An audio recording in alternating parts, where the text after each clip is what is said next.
VJ, ready ka na ba sa kwentuhan? Tara na!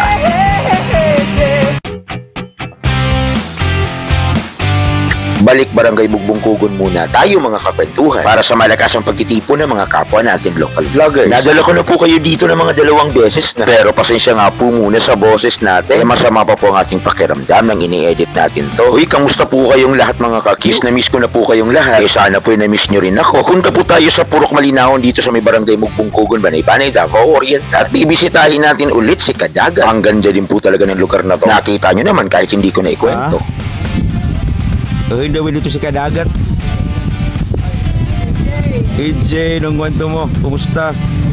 Uy, ang dami na pala nating mga kakwentuhan dito. At magiging kakwentuhan na rin yan ng ating mga kasamang vloggers. So ngayon mga idol, andito tayo, kasama natin si EJ, anong kwento mo?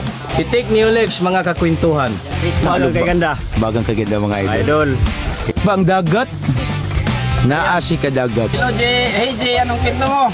Kao ba si Imas Vlog? Ngawanan ako patinguga. Gisabahan ko eto na nga, tatawid na naman tayo dito sa mahiwagang tulay na to. Ewan ko ba't kada tulay ko sa tulay na to medyo gumagaan ang aking pakiramdam. Masdan nyo naman ang ganda ng paligid. Nakita nyo naman kahit hindi ko na ikwento. Balik tayo dito kay Kadagat mga kakwentuhan.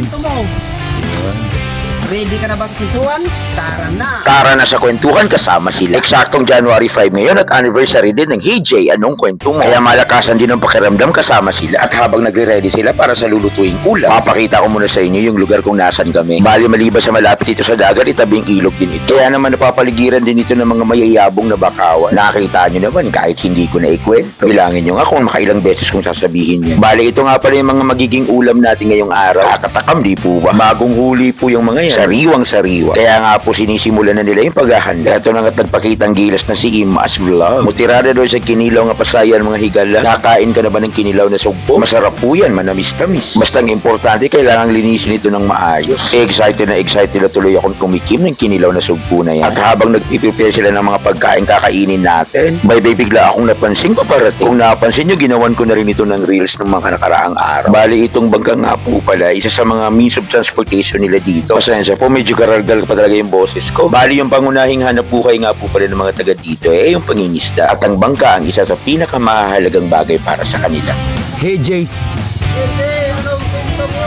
Hindi lang pangingisda yung gamit ng bangka para sa kanila. Pati sa paghahakot ng mga ganyan ay ginagamit din. At dahil kakwentuhan natin yung may-ari, humiram muna kami ni Pitik ni Yulits para naman mamangkate. Siya na rin muna yung nag-drive dahil hindi po tayo marunong magsagwan. Kayo po, marunong po ba kayong magsagwan? Nasubukan ko na po minsan pero hindi po talaga kaya. Ayan na nga't umandar na kami. Ang sarap sa pakiramdam. Sa dami ng iniisip natin sa araw-araw, pakiramdam ko lumaya bigla ang utak. Lumaya bigla ang utak natin sa kung ano-anong mga baging gumugulo sa atin. Minsan talaga kailangan lang natin ng mga ganitong mga pagkakataon. Kailangan lang talaga din natin mag-relax paminsan-minsan. Nagtanong pa ako baka may buhaya ba dito? Sabi naman nila wala daw. Kaya panatag naman tayo. Uy, pasensya talaga sa boses natin po. Iyaan nyo sa susunod magiging masiglang-masigla na ito. At sana po yung magiging okay na ang ating pakiramdam. Ayan na nga po ang Kuya Hey Jane. Sa lagay na yan medyo nagsisimula na pala ang ating trangkaso. Di ko na nga lang masyadong nararamdaman sa mga panahon na yan. Gawa ng amaze na amaze tayo sa mga nakikita natin sa paligid. Mga ilang sandali pa nag-decide na kaming umuwi at bumalik na.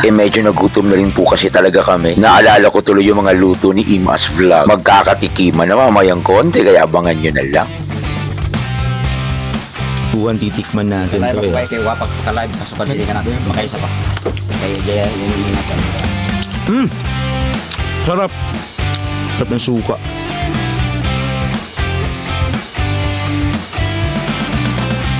Eto na nga simula na ng kainan at naka-FB live pa nga itong mga kasama ko. Wala tayong magagawa, mga vlogger ang kasama natin. At habang ako'y nakafocus din sa pagkain, dito na muna natin tatapusin ang kwentong ito. Eto lang muna ang kwento natin ngayong araw. VJ, anong kwento mo?